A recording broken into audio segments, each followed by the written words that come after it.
quitte à devenir mégalo. Viens donc chatouiller mon ego. Allez, allez, allez. Tout est beau, Allez, vous êtes les bienvenus, on continue ce télématin. On va parler santé à présent avec Brigitte Fanny Cohen.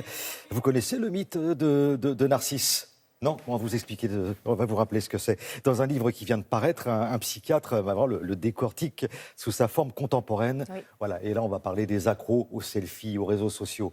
Alors, qui sont ces fameux nouveaux narcisses ?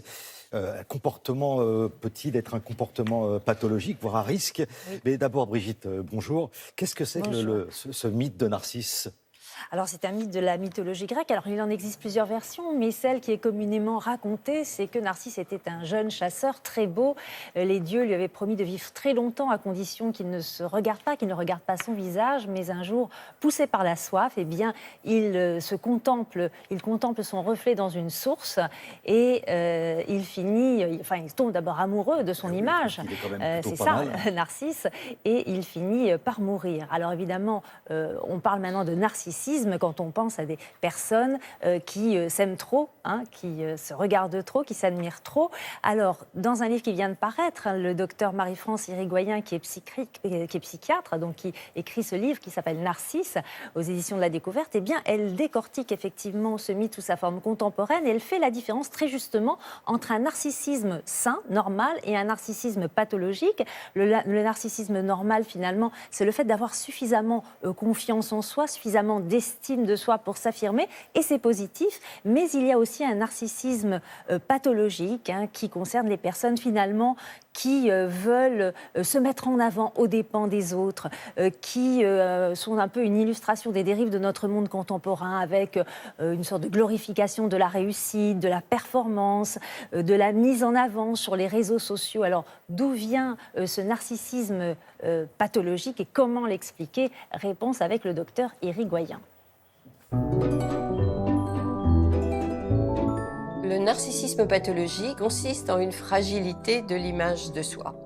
Ce sont des personnes mégalomanes qui ont besoin d'être toujours au premier plan, mais derrière ce trop de mégalomanie se cache une grande fragilité de l'image de soi.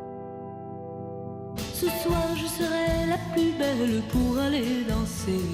Alors que Narcisse de la légende contemplait son image dans l'eau, les narcisses contemporains se regardent à travers les selfies. Ils n'existent que finalement par cette image transformée d'eux-mêmes. Ce qui importe, c'est ce qu'ils donnent à voir.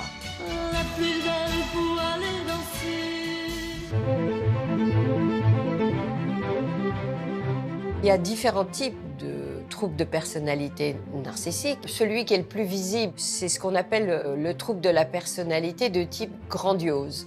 Ceux-là sont des mégalomanes absolus.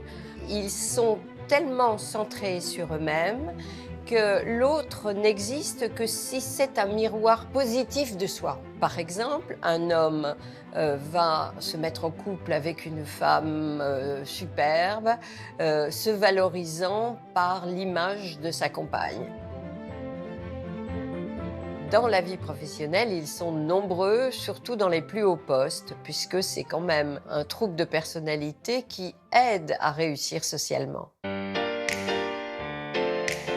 Il y a plusieurs explications au narcissisme pathologique.